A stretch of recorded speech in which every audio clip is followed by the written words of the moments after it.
luxury, exotics, cheaper cars, all that works well on Turo. Whereas on Getaround, it's really more designed for base level sedans and SUVs. You can't put a luxury or an exotic on Getaround. Hello and welcome back to Car Rental University. I am your host, Alex Withrow. Today we're going to talk about which is better in 2024, Turo or Getaround. Before I get into that, click below, grab the 5 things you must do before starting a car rental business. That also includes the car share growth guide, which gives you a city by city breakdown of which car share platform is strongest in your area. Lots of great information in there. Also, as always, give this channel a subscribe and a like if you feel like this content is helpful. I try to make it as helpful as possible. Getaround versus Turo in 2024. If you've been following the car share industry like I have for about 8 years now, a lot of changes have happened over time. I would say this time last year, there was a ton of hype about Getaround. I would say this time this year,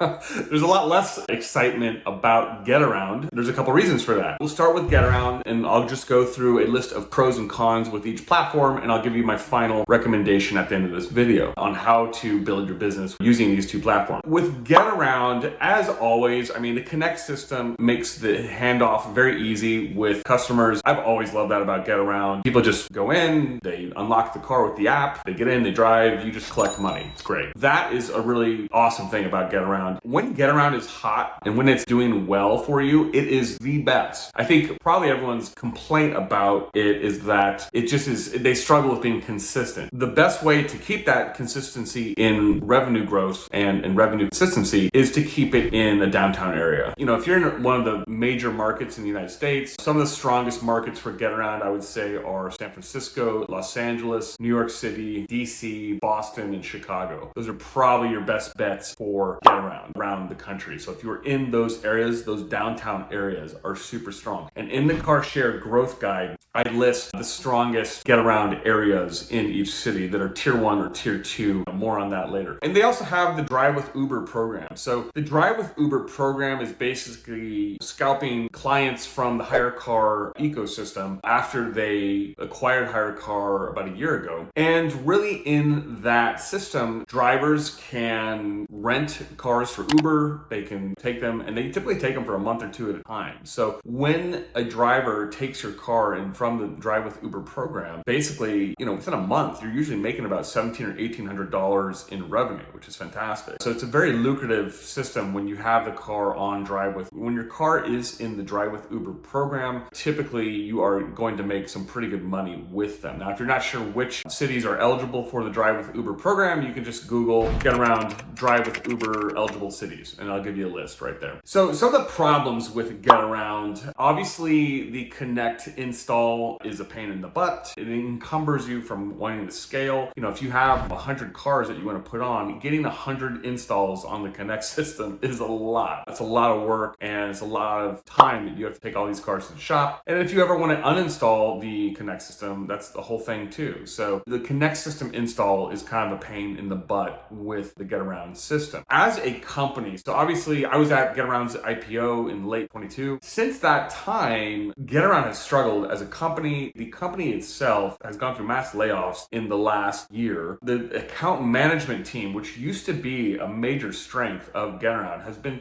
fairly obliterated at this point. That's been a big problem. In my own experience and just hearing from a variety of different hosts, a lot of people are just not even hearing from their account managers anymore. They've been ghosted. People just don't know what's going on. I think they've kept the enterprise level account managers on. I still know some of the people from that team that are still there, but for the most part, they've lost a lot of people. A lot of the people I have known and met at the IPO are no longer at Getaround. It's kind of a skeleton crew there now. A lot of their customer service and support has been outsourced to different countries. So it's kind of like they're dealing with a bare bones system right now. And also in some cities, they are just struggling with supply for cars. I live in Miami now, and they have just recently run out of cars in Miami. So basically, Getaround had shut down in Miami. Miami was never really a strong Getaround market anyway, but they're at a point now where they've just basically got nothing going on here. Like I said, you've got to stick to the strong cities and the strong areas where Getaround is. They are more of a regional car sharing platform. That's the best way I would describe them. Turo is obviously much more far widespread and ubiquitous than Getaround is they have a much stronger presence. I mean, the company, by comparison, does about 750 million in revenue a year, whereas Getaround does about 60 million in revenue. There's a clear size difference between the two companies. For the most part, Turo has a solid claims process, whereas Getaround's claims process is very slow. That's been a very common complaint in the last year,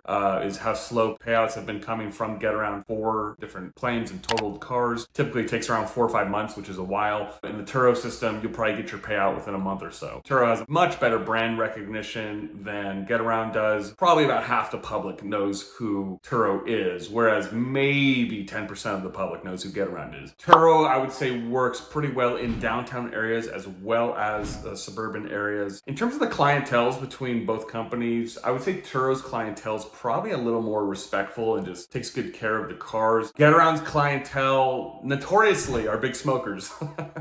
So there's a lot of smokers in Getaround cars. I don't know why, it just is that way. In terms of the types of models that do well, Turo, I would say, has a larger expanse and variety of what does well. Luxury, exotics, cheaper cars, all that works well on Turo, whereas on Getaround, it's really more designed for base level sedans and SUVs. You can't put a luxury or an exotic on Getaround. Obviously, the handoff process with Turo is a little clunkier than the Getaround system. That's always been Getaround's clear strength, that you can just book the car and just go right on from the app. Turo kind of has the problem of saturation of too many cars on their platform. I would say Getaround is kind of struggling with supply at this point. In certain markets, they are doing pretty well. So like I said, in their stronger markets, they're pretty solid, but outside of those strong markets, they're shaky. And then obviously the maintenance requirements are much more stringent for Turo than they are for Getaround. Getaround, really you only need to check on the car once a week. You can just clean it, spot check it. You can have multiple bookings in that time. Nobody really cares. If there's a little piece of trash on the chair, like, no big deal. Whereas on Turo, that would be a big issue and you would get dinged on your rating. So the rating system is a lot more forgiving on Getaround than it is for Turo. Overall, I think at this point in time, if I was going to build out a fleet, I would definitely use Turo as my primary over Getaround. But if you are in a strong Getaround area, I would definitely recommend that, Getaround can be a part of your strategy, absolutely. Before I go, click below, grab the 5 things you must do before starting a car rental business, and I will catch you in the next episode. Thank you.